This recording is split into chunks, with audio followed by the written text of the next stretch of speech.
Chatechesis, good morning. Welcome to Radio Maria Ireland, and hello to everybody on camera as well. Nice to have your company here, and thanks for watching as well. Facebook Live and YouTube, of course, as well.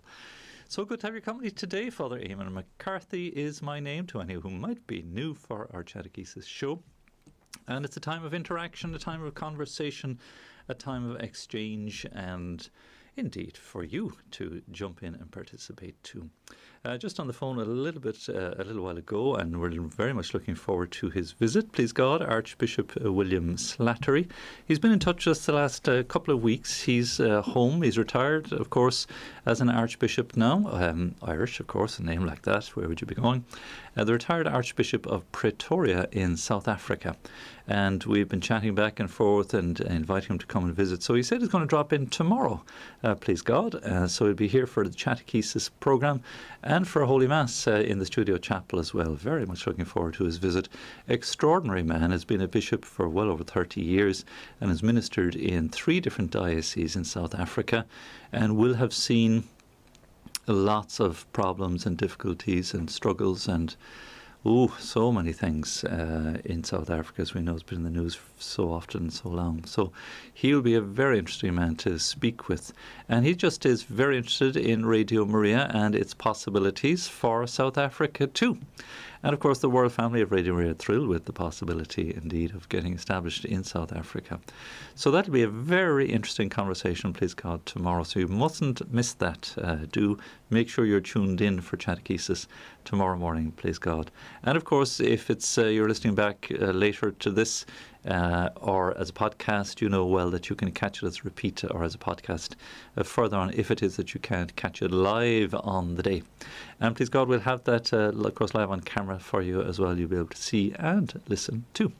So very much looking forward to that visit. And we've got 1 or 2 other guests, we hope.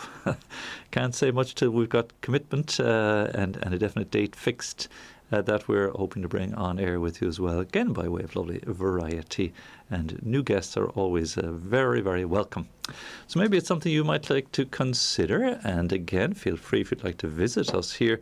But do let us know the contact numbers. So please keep them busy. We have plenty of help in the building today. And the number for a telephone contact, clear the throat again, is 014 123 456 014 123 456 is a telephone number to give a call right now.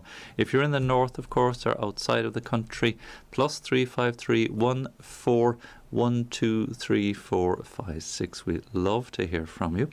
Again, please do text and WhatsApp 089 467 2000 plus 353 89 467 2000. And we enjoy receiving those texts and messages and elements of conversation or interest or questions, queries, etc. So please do get in touch. Again, if you'd like to write to us, if you'd like to just put pen to paper, the address here, St. Anthony's Business Park, Ballymount Road, Dublin 22. And I think there's a postcode there, D22 or W, no, or 7 or 7W2. Or 7W2, D22. So that would find us straight away there, the air code, of course. And again, like, share, follow, subscribe, and comment here on our social media as well. We do, again, welcome that very much. And we have a number of regular contributors in that regard. Facebook Messenger is some people are big into that, into sending text messages and little bits and bobs, images and links to videos and so on Facebook Messenger. Very handy. So much, in fact, it's quite overwhelming at times. It can be a little bit intimidating, the amount of stuff that we're trying to keep up with. And we do do our best, certainly, to reply to all the messages we receive as best we can. So always interesting. So please do get in touch. Now, Henry II, let me double check here now, because I've got my liturgical calendar in front of me, very useful reference. Saint Henry was the Duke of Bavaria and late Emperor, a just ruler, humble man of prayer, and reformer of the Church. That's the one line you get in the liturgical calendar. He lived from 973 to 1024. So that makes him 27 plus 24 is 40, 51. Young enough age when he died too. And here's what my Oxford Dictionary of Saints tells us about Henry II. Holy Roman Emperor, born in Bavaria. Bavaria, of course, the southern portion of Germany there, very Catholic part of Germany even to this day still. Our good friend St. Kilian is very much revered in Bavaria, as you remember from his feast day there last Friday. And he was educated at Hildesheim.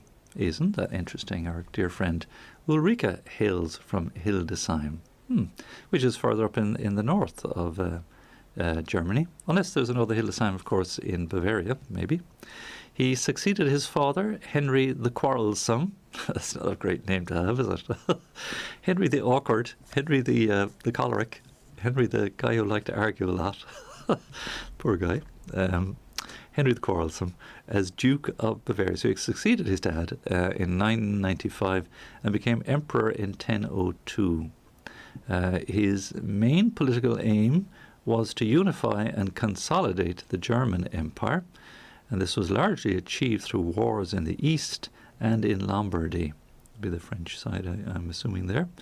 He used the church for his political ends, but after being crowned by the Pope in 1014, he restored property and wealth in several sees and founded that of Bamberg, where he built both the cathedral and a monastery. He became the friend of St. Odilo of Cluny and promoted the movement of reform. Later legend claimed that his childless marriage was a virgin marriage. I suppose that they had consecrated themselves, maybe, like that. That's not. It happens on occasion.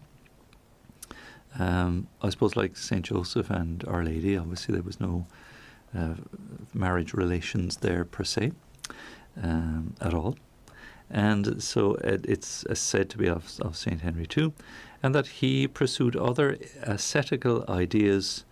But there, my little book here tells me there's little contemporary evidence to prove it. So he's a strict historian, this author here. At any rate, he was canonized in 1146. So his father, Henry the Quarrelsome. That's an unfortunate name. But you know, it's often the case that those with the choleric temperament, I think we've chatted here before, who is very good on the topic is Tara. About the four temperaments. In fact, my brother, of course, Father John, there's a book, if you scroll back through our podcast on the book club, you'll find one of the books there is The Temperament God Gave You. A fascinating read, and it seeks to subdivide the four typical temperaments that people have into that of choleric, melancholic, sanguine, and phlegmatic.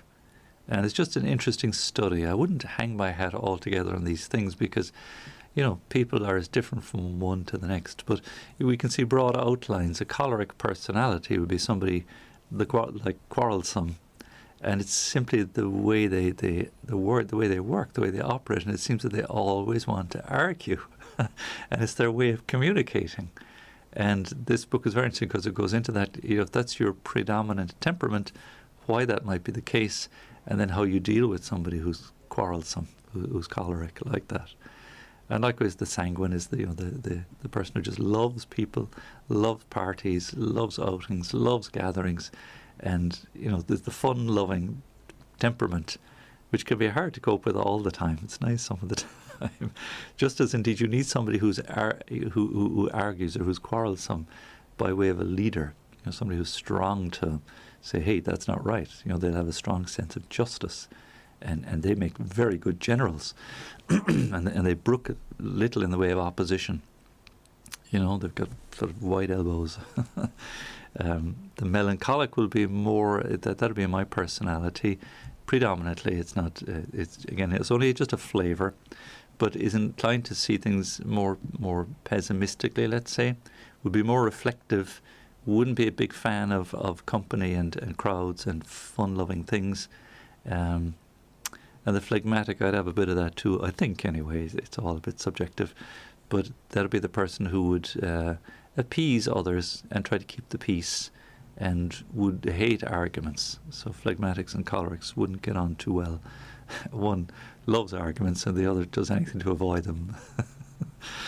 So anyway, it's something to smile about in the course of our nature, which is so,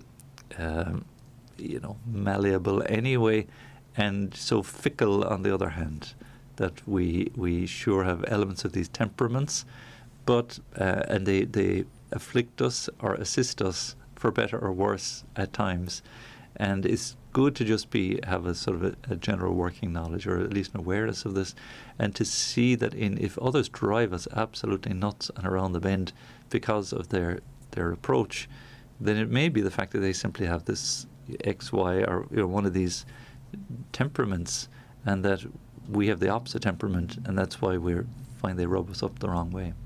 And they say couples, opposites attract, that you might well get a sanguine marrying a choleric, somebody who's a big fun-loving person, and they fall in love with a choleric who's an argumentative type, because they have the sort of opposite traits, or they have they between them, they can balance out the temperaments. And then when you can see these temperaments at work in your children, that's what this book is. Lorraine and Art Bennett is the author of that book, The Temperament God Gave You. And they had 4 children, and each of their children had a different temperament, and they had tremendous fun trying to figure it out, and made all kinds of mistakes along the way. But just very interesting just to observe, and just a useful tool. Again, not the be all and the end all. But Henry the Quarrelsome, that's a handy one. The poor guy, he got landed with that nickname and couldn't get rid of it. So very good. Looking forward next, is it tomorrow week?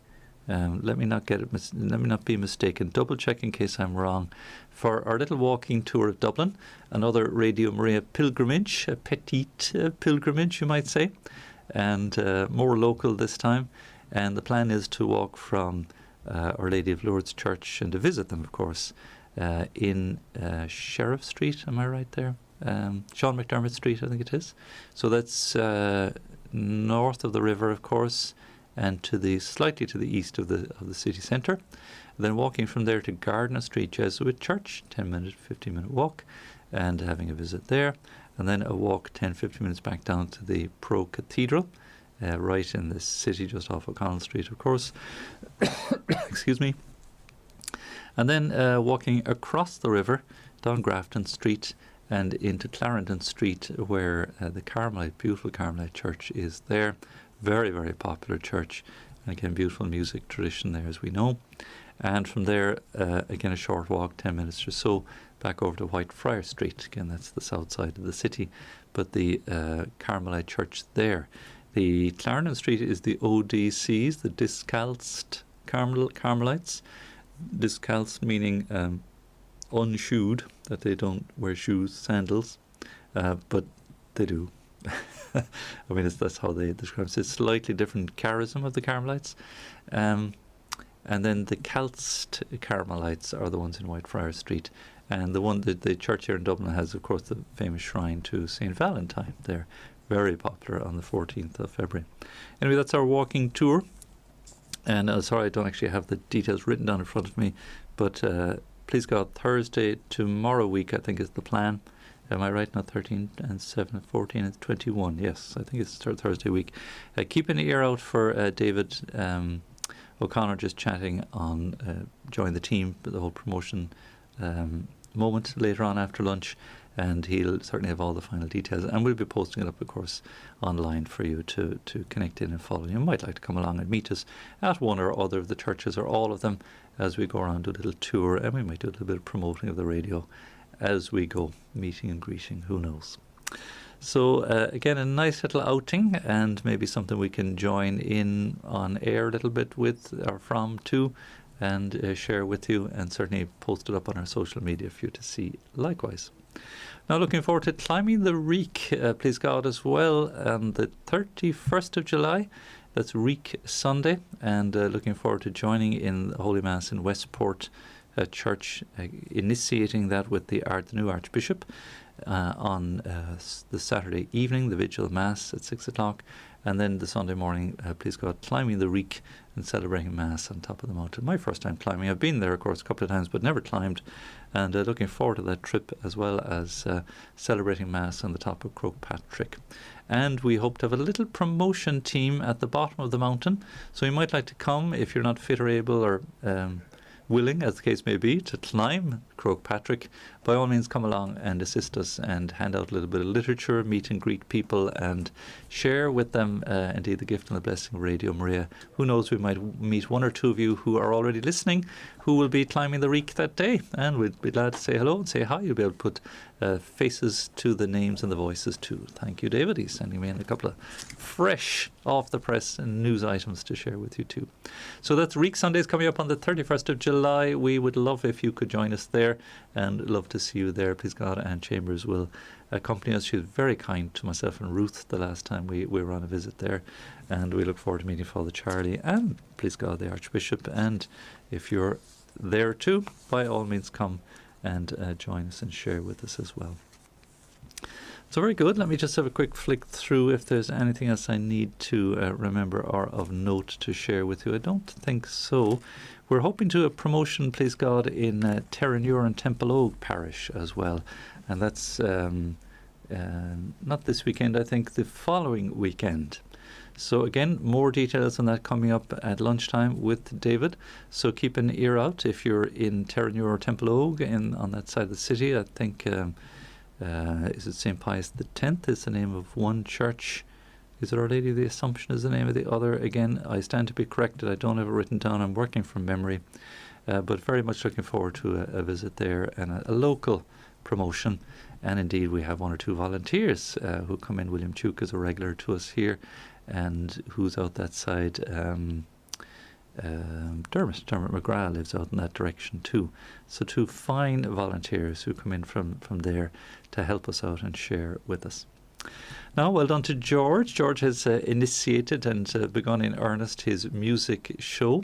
Lunchtime, he was standing in for Dermot McGrath this yesterday and Monday. Didn't get a chance to listen back, but he had has a fan club building and growing already, and some requests for music. So George Kelly will be his slot now will be a Sunday lunchtime, Sunday 1 o'clock, because as you know we've been repeating Ollie Clark's show from Friday on a Sunday, and Ollie does a lovely music show as well for us on Friday lunchtime too, and very popular as well. So instead it'll be live from the studio here at 1 o'clock on Sundays now. George Kelly will come and host his music show. So something to look forward to there, and to send in your various requests in that too. And already George has been making a few little waves in that he's got his own little fan base from his years working all around the country and meeting so many people and making so many friends. He has some nice connections there as well, and has been discovered already by one or two there. So nice to have that. We're building slowly by slowly, building up our live programming schedule for you, and looking forward with one or two things up our sleeves again by way of new shows with God's help. The summer months, of course, are a little bit slack, and things tend to wane a bit because, of course, naturally, people are on holidays, and there's a bit of a slowdown, and people are getting well-deserved rest and recreation there. So that's natural, that's normal enough. Good, that's my few little newsy type items there. Thomas Roach is on the mixing desk for us today. Thomas graduating now from Ceolagus Crack into full on driving the combine harvester that is the mixing desk. I've got a brand new combine harvester, isn't it? The one that's the song. So we're going to head over for a little piece of music and put a few thoughts together here again. But listen, would love it if you would phone up or if you would text in and just prompt a little direction by way of the conversation today. Again, the text number 089 467 2000, 089 467 2000, and the landline number to give a call. Martina is available, as indeed is Margaret downstairs. They'd love to hear from you. 014-123-456, 014-123-456. And again, from the north or outside Ireland, add a +353 just to get through to that as well. Now, a nice little piece of music from the group called I Am. Just resurrected their CD lately, and there's some really beautiful tracks. So I'm going to play a few Butterfly, a nice, appropriate, gentle tune. So thanks, Thomas. Take it away, Thomas.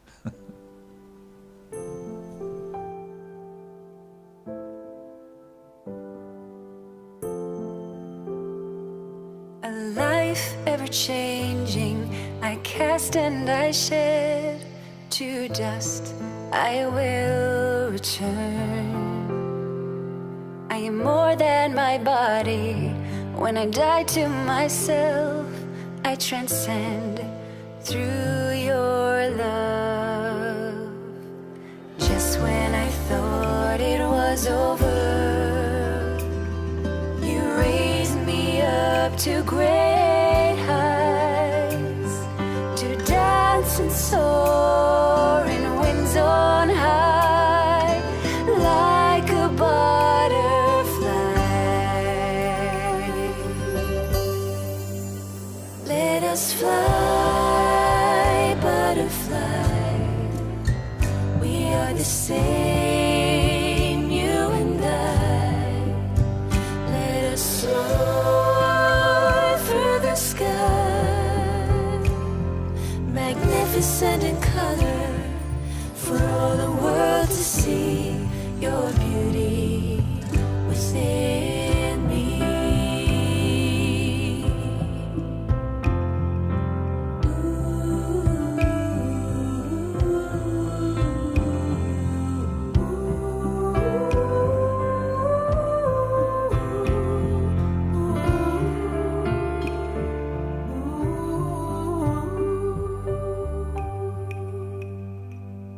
Up here I see much clearer now, no longer feel the pain. I am home where I belong. As it was in the beginning, so shall it be now throughout eternity. Just when I thought it was over, you raised me up to great heights, to dance and soar in winds on high, like a butterfly. Let us fly, butterfly. We are the same, you and I. Let us soar through the sky, magnificent in color, for all the world to see your beauty within me.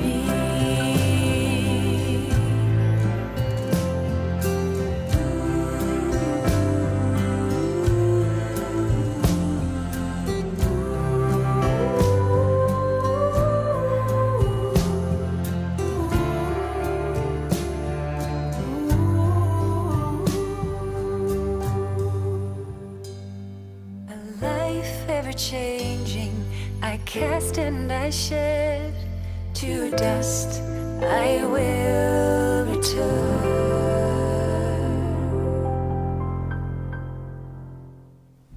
Oh, beautiful piece of music. Thanks, Thomas. That's Butterfly.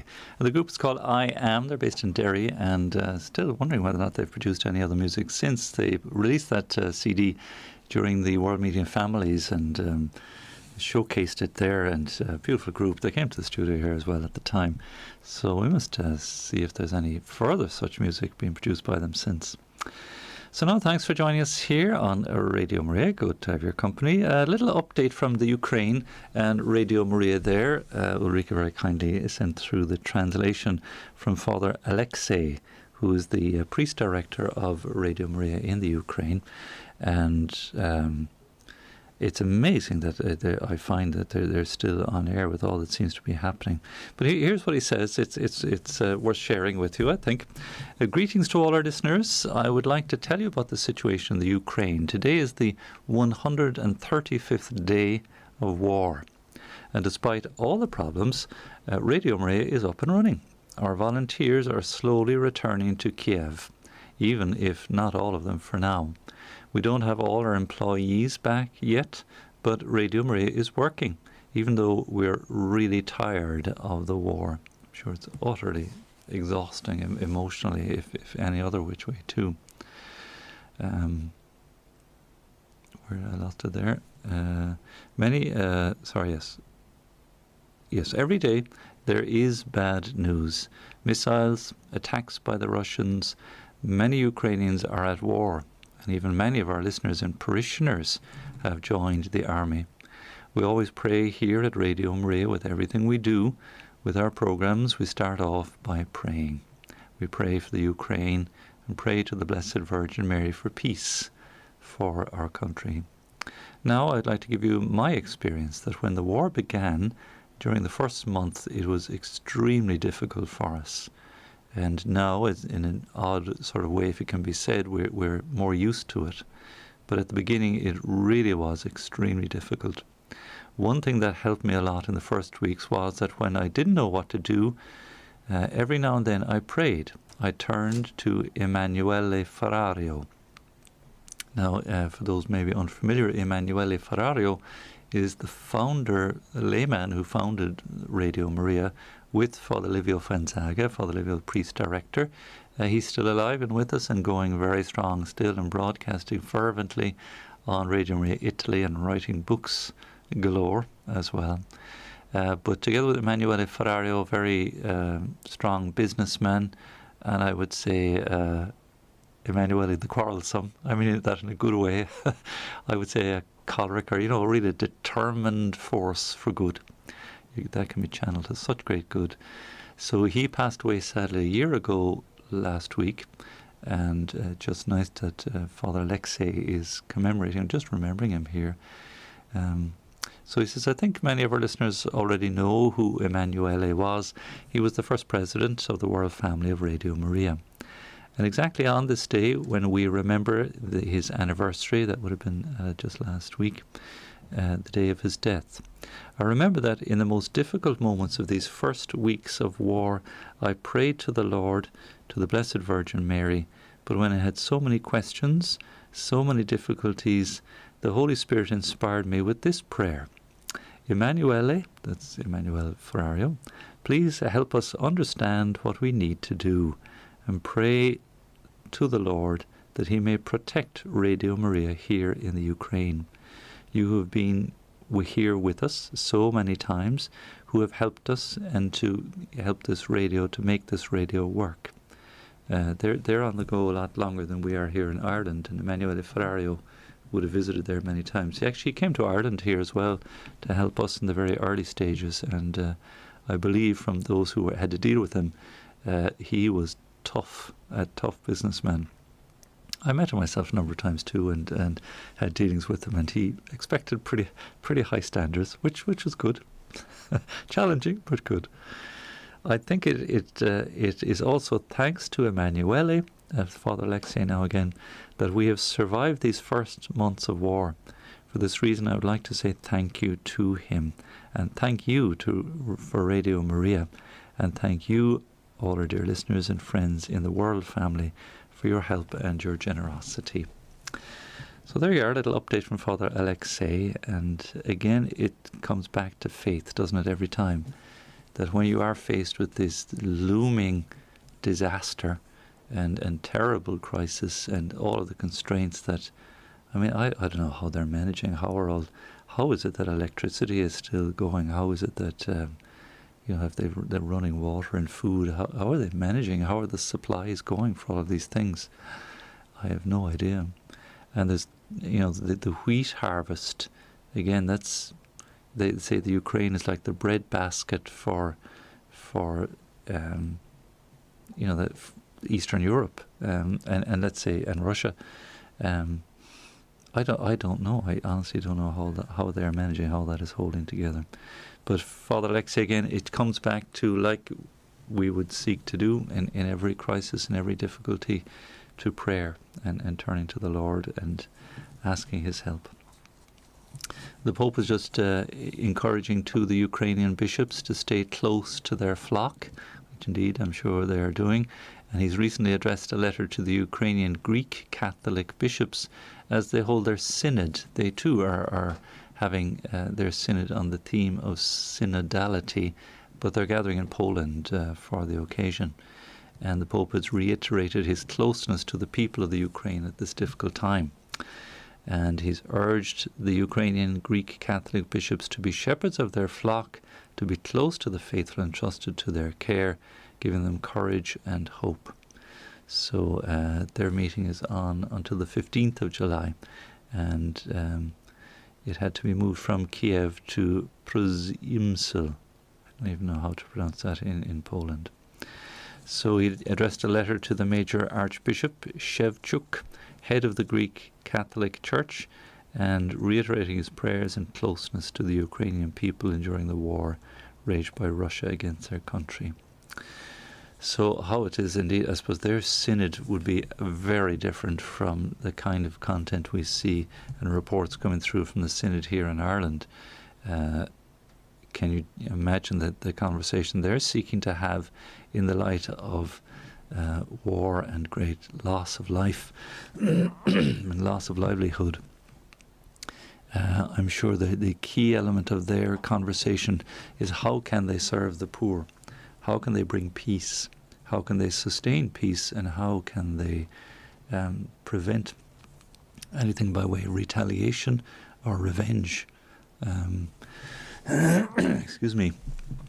That must be extremely challenging. How is it they can keep their churches open? How are they going to finance things even? Where will they turn to for help? What of the poor and the great need of those afflicted, having lost work and livelihood, those who've gone to war, families separated. So listen, I think the reports from their synod gatherings would be altogether different from the kind of content that we see in ours here at home. It would make for an interesting contrast, an interesting conversation, and I do hope there will be some kind of overall synodal document produced coming from Rome as a result of the synod on synodality, as it brings together all of the questions and issues from different parts of the world, and especially countries where there's terrible persecution of the church. The priorities would be altogether shifted and altogether different.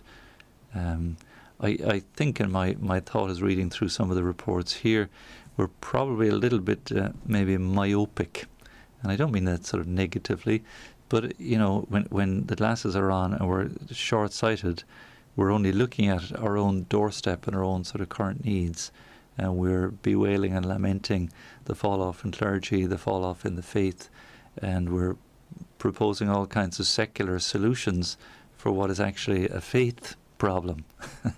And that's what's necessary is a rekindling of faith and a return to evangelization and to catechesis and to formation. And that, yes, there'll be necessity for reshaping and reformulation but the danger and the trouble is, as I would see it, if we're too much turned in on ourselves and trying to see how it is we can cater for our own wants or needs in a kind of inward-looking way. This is what I'm thinking. We're missing something. We're losing something. That in fact the synod, the journey of faith, has to, of necessity, must be outward-looking, and not kind of a pity party, or woe is me, or again, anything that would be laying the blame in any particular direction. And that's an easy thing to do, to find fault, to point the finger, to say that bishops should be doing this or that, the priests should be doing this or that, or why don't they just loosen up when it comes to moral teaching, or all these things, which they may be valid and worthy of some concern, and we know that the secular media will take up those particular issues in a heartbeat, because they generate the most heat and the most controversy. But not so. The issue at stake and the question at stake is faith in Jesus Christ and His church, And if that's centre and at the heart of everything, then the mission Christ has bestowed on us at the Ascension, go out to the whole world, proclaim the good news. And in the measure that we give, the Lord is never outdone in generosity. So in the measure that the Church seeks to be missionary, and this is a truth that is self-evident when it's operative, that the measure in which we are missionary is the measure in which the Church will flourish and actually grow. It's an inverse proportion that's dictated by faith and by grace, that in the blood of the martyrs comes the seed of new growth in the faith and the Church. They give everything, they lay down their lives, and it seems that, humanly speaking, all is lost. There's what else is there? You know, you lose your best players, your best teammates, so to speak, and yet from that comes tremendous growth because of the reciprocal nature of divine grace. Anyone who wishes to save his life will lose it, but those who lose their life for my sake and the sake of the gospel will gain eternal life, and that there's a gain there to be had far out of proportion to what has been given.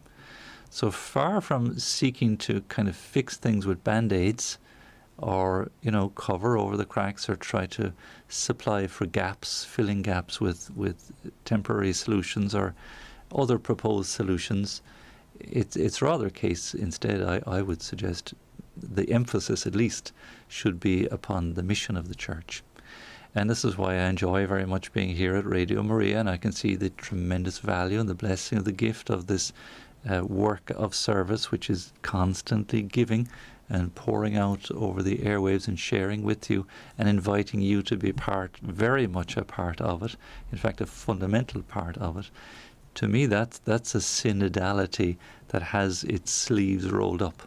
That's a faith that is outward looking, and it seeks to support those on the journey, to lift those who are weakening and flagging, to give support in a kind word, a prayer, a line of hope, a passage of sacred scripture, a testimony, some uplifting music. These are the outflowings from us here at Radio Maria to help you on that faith journey.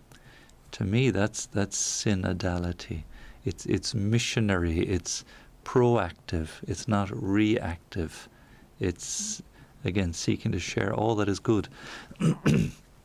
And the beauty of the radio, again, because it seeks to be a hub for all that is good and solid and orthodox in our faith, and sharing with you, events and happenings and gifts and blessings that are going on all around the Church that you might not otherwise hear of or see or come across, just in the context of your own parish.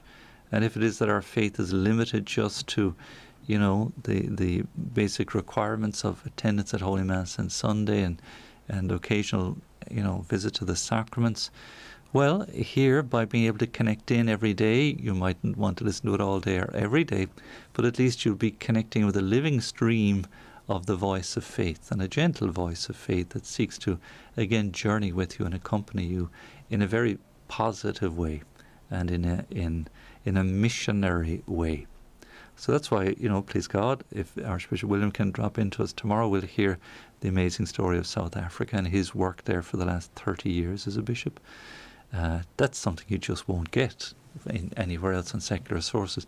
And even with the best will in the world in a parish setting, difficult to convey all that and share all that news and those stories.